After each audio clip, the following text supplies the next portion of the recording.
Assalamualaikum warahmatullahi wabarakatuh. Perkenalkan, nama saya Nadia Fia Sabrina dari kelas 12 IPS 1.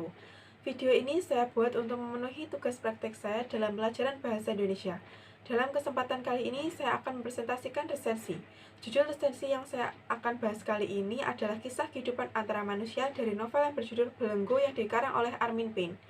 Novel ini diterbitkan oleh Dian Rakyat pada tahun 1938, cetakan 7, 1995. Novel karya Armin Paine dengan tebal 150 halaman ini mempunyai sejarah yang menggemparkan. Cerita ini pernah ditolak oleh Balai Pustaka, ramai dipuji dan dicela, tetapi akhirnya tak urung menjadi salah satu novel klasik modern Indonesia yang harus dibaca oleh orang terpelajar Indonesia. Armin ialah seorang romantikus yang suka mengembara dalam jiwanya. Ia identik dengan zaman baru. Hal ini mempengaruhi isi cerita ini sehingga pada waktu diterbitkan, Belenggu dianggap sesuatu yang baru. Belenggu memberi arah baru dalam kesusastraan Indonesia, baru dalam segalanya, baru dalam ceritanya, baru dalam gaya bahasanya, dan baru dalam cara mengarang bentuk.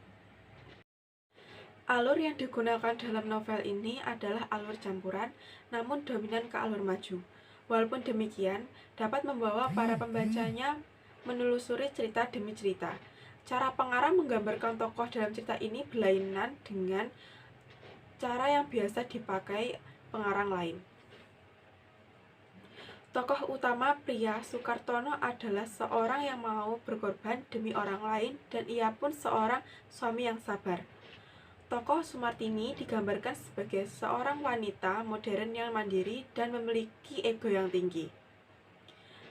Sedangkan Rohaya digambarkan sebagai sosok wanita yang lemah lembut, penyayang, dan penuh perhatian, tetapi memiliki masa yang lalu yang suram. Adapun gaya bahasa yang digunakan dianggap sebagai gaya yang baru dan berbeda. Armin banyak menggunakan bahasa Melayu dan bahasa Belanda yang membuat para pembaca tidak mengerti dan harus menerka maksudnya. Dalam novel ini, Armin pandai menyelipkan ungkapan-ungkapan yang disusun secara menarik sehingga memberikan suasana yang romantis. Kisah dalam Belenggu ini diawali dari kehidupan perkawinan Sukartono dan Sumartini yang sudah tidak harmonis lagi.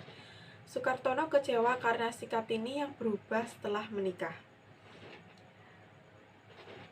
Tini tidak peduli akan kehidupan rumah tangganya. Suatu saat, Tono bertemu dengan Nyonya Eni atau Rohayah. Dari wanita inilah Tono mendapatkan perhatian, kasih sayang, dan kehangatan yang tidak didapatkan dari istrinya. Walaupun demikian, Tono dihantui perasaan bersalah atas kedekatannya dengan Rohayah karena ia seharusnya masih mempunyai perasaan cinta terhadap istrinya. Tetapi, hal ini tidak menjadikan situasi kehidupan rumah tangganya semakin membaik karena dari masing-masing pihak tidak ada yang berusaha untuk memperbaikinya. Para tokoh yang dilukiskan dalam novel ini hampir menyerupai karikatur, karena terlalu berlebihan. Dalam melukiskannya, Armin melukiskan pikiran dan semangatnya. Gambaran Armin terhadap tokohnya tidak tegas dan konsekuen. Namun, bagaimanapun buku ini telah membawa suatu kemajuan bagi sastra Indonesia karena cara penyampaian ceritanya yang unik. Tidak rugi bila kita mencoba untuk membacanya. Novel ini banyak mengandung amanat yang sangat bermanfaat bagi pembacanya.